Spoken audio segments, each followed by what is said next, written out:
애초에 검찰이 김 여사는 불기소하고 최 씨만 기소하냐 마냐를 두고 고민에 빠졌었는데 결국 김 여사도 최 씨도 불기소하기로 검찰은 결론을 내린 겁니다. 자, 심우정 검찰총장의 어제 퇴근길 장면 함께 보시죠. 오늘 명품백 최종 보고 받으셨을까요? 혹시 김건희 여사랑 최재성 목사는 불기소 처분하시기로 결정하신 건가요? 중앙지검장이 검찰총장에게 불기소 의견을 보고했고 결국 검찰총장도 불기소를 결정했다는 겁니다. 검찰이 두 사람 모두 다 기소하지 않기로 결정한 까닭은 뭘까요? 함께 보시죠. 자, 수심위와 수사팀. 수심위에서는 김 여사에 대해서 불기소, 최재형 목사에 대해서는 기소하기로 권고했지만 결국 수사팀에서는 모두 다 불기소하기로 결정을 내린 겁니다. 청탁금지법상 공직자 배우자는 처벌할 조항이 없다는 거, 대통령과 직무 관련성이 없다는 거, 형평성 문제 등등으로 수사팀에서는 검찰총장에게 두 분 다 모두 다 불기소로 할 것을 보고했습니다. 결국엔 총장 선택만 남았는데 수사팀이 총장에게 불기소로 보고한 이상 검찰 측에서도 최종적으로 둘 다 불기소로 결론을 내릴 가능성이 상당히 커졌습니다. 김근식 교수님, 예. 야당에서는 상당히 반발할 것 같은데 어떻게 보십니까? 저는 심우정 검찰총장이 결국 고민 끝에 저런 결정을 내릴 수밖에 없을 거라고 봅니다. 예. 이제 우리 국민 여러분들 눈높이나 시청자분들의 이 법 감정으로 본다면 납득이 되지 않는 부분도 있습니다. 왜냐하면 똑같은 사안, 똑같은 증거와 똑같은 사실관계에 대해서 이 디올백을 줬다는 사람은 기소를 해야 된다고 권고가 나왔고 디올백을 받은 사람은 기소를 해서 안 된다는 권고가 나왔기 때문에 도대체 이게 어디에 장단에 춤을 춰야 되느냐는 생각을 할 수밖에 없는데요. 제가 조금 말씀드리고 싶은 것은 이 민간인의 잣대로 보는 국민 눈높이하고 예.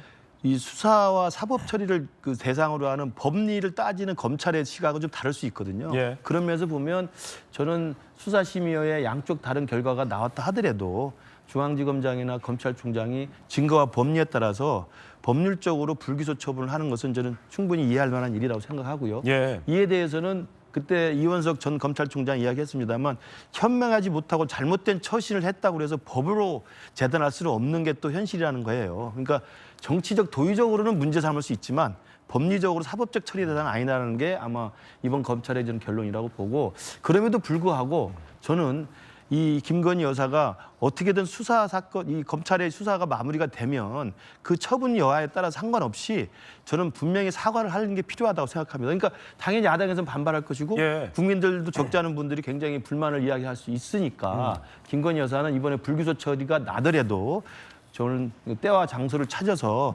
적절한 시점에 적절한 내용의 진정성 있는 사과를 하는 것이 필요하다. 그런 말씀 꼭 드립니다. 예, 김영주 의원님, 네. 야당에서는 상당히 반발하고 있긴 합니다만 사실은 일종의 법의 미비점도 있잖아요. 네.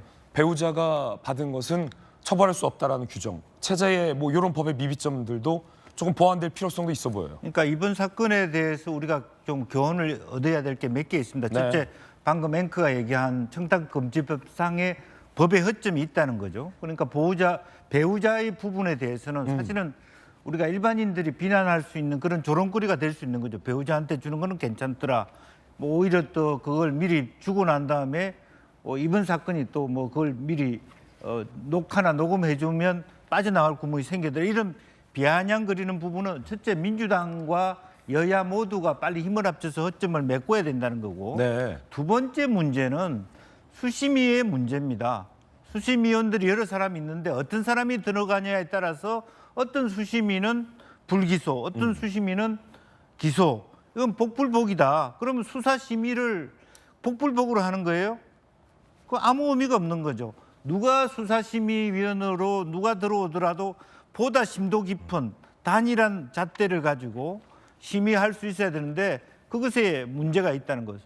세 번째, 가장 우스꽝스러운 장면을 이번 검찰이 만들어냈다는 거예요. 처음에 사실은 그 김 여사 조사를 받을 때 충분히 최 목사도 같이 했으면 단일한 의결로 끝낼 수 있는 것을 최 목사한테 기회를 안 주면서 사실은 기회를 줄 필요도 없는 최 목사 수심위를 열어서 결과적으로는 실컷 몇 시간 동안은 검사들이 수심 위원들한테 무죄라는 것을 고소해야 되는 이건 정말 아이러니 아닙니까? 그런 검사가 있습니까 그동안에? 고민이다. 무죄를 변론해온.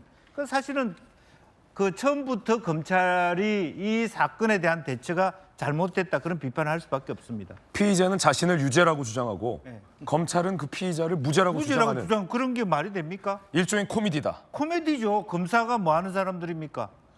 헌법적 권한을 가지고 기소하려고 날뛰는 사람이 네. 검사인데 몇 시간 동안 이 사람 무죄라고 얘기하는 게 코미디 아닙니까? 예.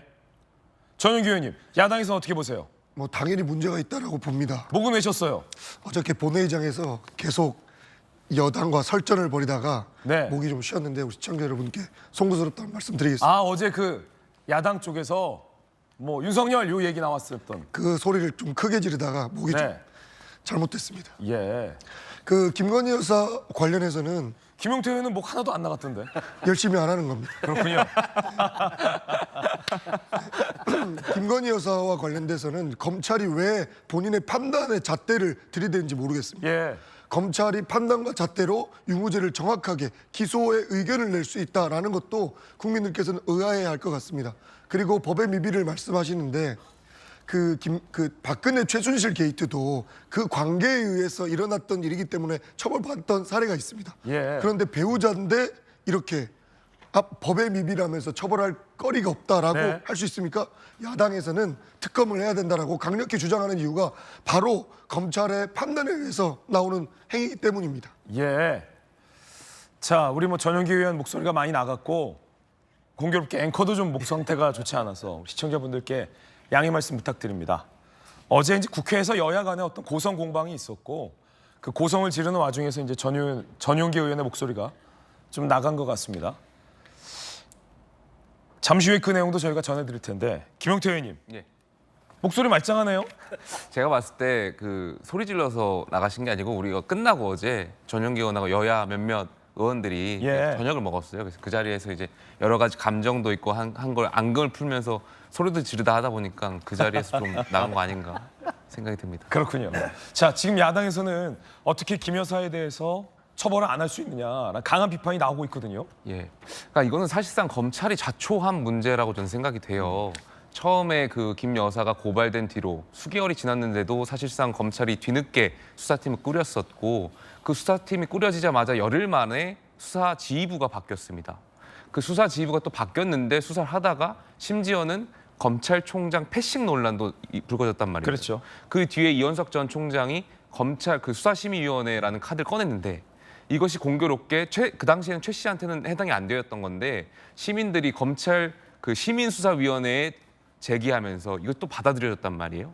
여러 가지 늦어지면서 검찰 수사심의위원회에서도 여사에 대해서는 불기소, 또 최 씨에 대해서는 기소, 뭐 이러한 과정들 전반적으로 검찰이 자초하면서 지금 스스로 검찰이 형평성이라든지 공정성의 문제를 스스로 자초하게 된 거 아닌가에 대한 아쉬움이 있고요. 예. 저는 전반적으로 김건식 교수께서도 잘 설명해 주셨지만 검찰의 영역과 그러니까 법적인 영역과 정치적인 영역은 띄어서 따로 봐야 된다고 생각하고요.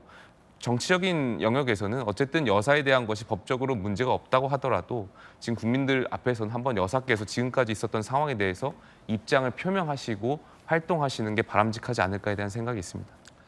지금 저희 스튜디오에 나오신 두 분도 여사가 사과든 입장 표명이든 있어야 된다라는 의견 주고 계신데 이 여사의 사과 문제를 두고 사실 친한계와 대통령실 간에 묘한 갈등도 있습니다. 자, 친한계 박정훈 의원, 김 여사에게 도덕적 문제가 있다는 국민적 정서는 부인할 수 없다. 지금 대통령이 내려야 할 결단은 여사의 사과다. 수도권의 한 의원, 김 여사에 대한 비호감이 벼랑 끝 상황이다.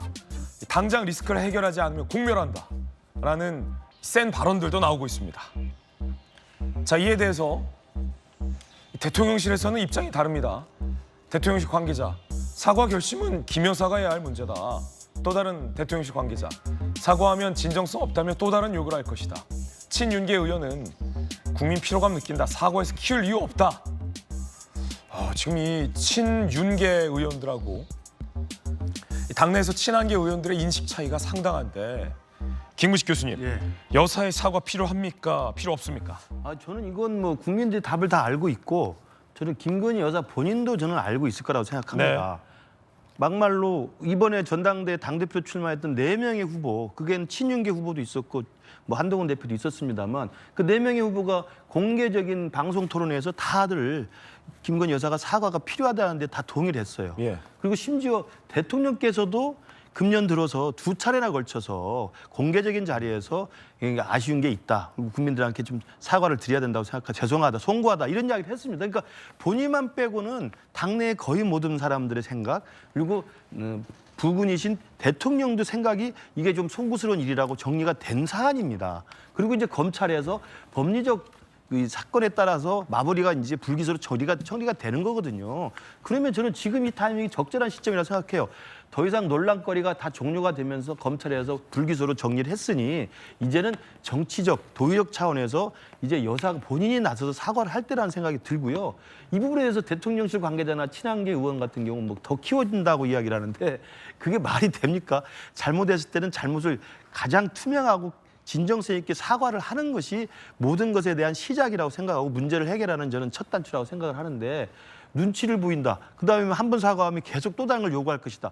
이건 정말 정치 전략적이고 공학적인 생각일 뿐이지 국민들이 볼 때는 전혀 그렇게 생각하지 않을 거라고 보고요. 저는 그래서 다 동의하고 있고 오로지 김건희 여사 본인만 지금 고민하고 계시다면 이른 시일 내에 진정성 있게 사과를 하시는 게 필요하고 그래야만 지금 야당에서 최상병 특검 가지고 조금 이게 좀 정체되니까 김건희 여사 특검 가지고 계속 지금 공세를 퍼붓고 있지 않습니까? 그 김건희 여사 특검이 계속 빌미를 쌓아주는 거예요. 뭐 공천 개입 논란도 하나 생겼습니다만은 그동안에 도이치모터 사건도 지금 이제 최종 결과가 나와야 되는 상황이고 그러면 첫 번째 사법 처리가 마무리된 이 디올백 사건에 대해서만큼이라도 먼저 김건희 특검이 정치적 공세가 더 커지기 전에 본인이 나서서 사과를 함으로써 이 부분을 정치적으로 수습하는 그런 모습을 보여주는 것이 저는 최소한의 진정성 있는 자세라고 생각합니다. 자, 김영주 의원님. 네. 대통령실 관계자 중에 이런 말을 했어요. 사과는 누가 결정해야 할 문제냐? 김 여사 본인이 결정해야 할 문제다. 그런데 김 여사와 이 한동훈 대표와의 그간의 문자 메시지 있었잖아요. 내가 사과할 용의가 있다. 한 대표가 사과하라고 하면 내가 사과하겠다. 그러면 김건희 여사도 사과를 할 용의가 있다는 것은 지난번 그 문자 메시지로 들어가 놨는데 그럼 여사가 지금 사과를 하냐 마냐를 결정하는 건 누가 결정을 해줘야 됩니까? 한 대표입니까? 여사입니까? 대통령입니까? 대통령실이 결정해야죠. 비서실장과 정무수석이 또 혹은 이 정부는 민정수석이 없습니다만은 그 내부를 포함해서 전체 이 정권을 운영해 감에 있어서 김 여사 문제가 상당히 어떤 민심 위반에 악영향을 미친다, 영향이 된다라고 판단됐을 때 적절한 시점에서 사과하는 문제. 또 하나는 이참에 부속실을 지금 여는 것이 과연 적절한가에 대해서도 생각할 필요가 있습니다. 사실 옛날 얘기입니다만은 제가 박은순 선거 때 그 상황실장 하면서 여사를 노출시킬 것이냐 안 노출시킬 것이냐 심지어는 투표 당일날도 노출시키지 말자 그런 판단까지 한 적이 있어요. 네. 왜냐하면 박은순 시장은 너무 서민적 이미지인데 여사는 너무 화려하게 보일 수 있기 때문에 미스매칭이 심하다. 그런 부분이 있기 때문에 그거는 선거 전략이기도 하지만 이것보다 더 심한 국정 전략에 있어서도 그럼 대통령실은 뭐 하는 곳입니까? 그 판단을 사인인 이 여사가 사인이 아니잖아요. 대통령과 함께 가고 그렇기 때문에 부속실을 만든다는 것은 이 대통령실 전체의 책임 관할 안에 있는 것이고요. 어쨌든 그게 뭐 문화공동체든 가덕공동체든 운명공동체든 공동체 아닙니까 핵심적으로? 네. 그런 정도라면 지금 현재 하나 둘씩 여러 가지 뭐 공천개혁 의혹 또 혹은 부분적으로는 언제 사과를 할까요? 하건 텔레그램도 이렇게 말하자면 나오고 있는데 만약 대통령의 지지율이 20%에서 10% 내려가면 훨씬 더 많은 위반이 올 텐데 지금 우리가 모르는 영역에서의 대통령실 혹은 대통령 부인 가족 전반에 대한 어떤 문제점들이 드러나면 다 폭망하는 것이죠. 그런데 어떻게 대통령실이 그 여사 개인이 판단해야 될 문제라고 얘기하는지 저는 이해할 수가 없습니다. 이건 대통령실이 결정해야 된다. 그 말은 결국 아내의 문제로 아내의 사과를 결정하는 것은 최종적으로 대통령에 달렸다. 그렇습니다. 네. 그래서 그 부분을 만약에 밀리면 안 된다 그러면 거기에 대한 여러 가지 당의 지지율이나 대통령 지지율이 더 내려가는 것에 대해서 결국 대통령이 책임지시는 것이죠. 예.